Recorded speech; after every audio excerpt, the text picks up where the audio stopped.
കൂട്ടർ SNLP സ്കൂളിലെ വായനാവാരത്തിന് തുടക്കമായി. ഇതിന്റെ ഭാഗമായി ക്ലാസ് തലത്തിൽ ഒട്ടേറെ പരിപാടികളാണ് സംഘടിപ്പിച്ചിട്ടുള്ളത്. പരിപാടികളുടെ ഉദ്ഘാടനം സ്കൂളിൽ നടന്നു. മുൻ PTA പ്രസിഡന്റ് ജിജു ES ഉദ്ഘാടനം നിർവഹിച്ചു.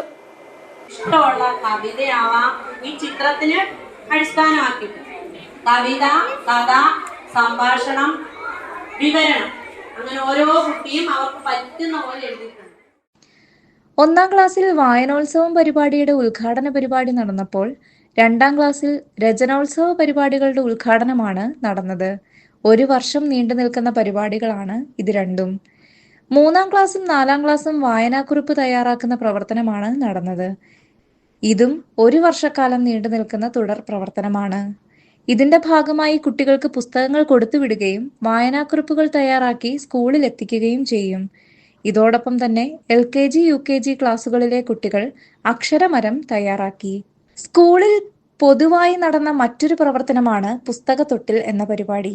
അധ്യാപകരും പൊതുജനങ്ങളും കുട്ടികളുമൊക്കെ പുസ്തകം നിക്ഷേപിക്കുകയും ഇത് മറ്റു കുട്ടികൾക്ക് വായിക്കാനുള്ള അവസരമുണ്ടാക്കുകയും ചെയ്യുമെന്ന് HM അനില S മോഹനൻ പറഞ്ഞു. പരിപാടികളുടെ ഔദ്യോഗികമായ ഉദ്ഘാടനം മുൻ PTA പ്രസിഡന്റ് ജിജു ES നിർവഹിച്ചു. എല്ലാ കുട്ടികളെയും മികച്ച വായനക്കാരാക്കുക എന്ന ഉദ്ദേശത്തിലാണ് സ്കൂളിൽ പ്രവർത്തനങ്ങൾ ആരംഭിച്ചത്. വായന പ്രോത്സാഹിപ്പിക്കുന്നതിനായി സ്കൂളിൽ ആകാശവാണി എന്ന സംവിധാനം വർഷങ്ങളായി പ്രവർത്തിച്ചു വരുന്നുണ്ട്. ഇതോടൊപ്പം തന്നെ സ്കൂളിൽ വിവിധ പത്രങ്ങൾ ലഭ്യമാക്കുകയും ഇത് കുട്ടികൾക്ക് കൊടുത്തുവിടുകയും അത് അടുത്ത ദിവസം ക്ലാസ്സിൽ വായിക്കുകയും ചെയ്യുന്ന രീതിയിലാണ് പ്രവർത്തനം സംഘടിപ്പിച്ചിട്ടുള്ളത്. City vision, Nedumkandam.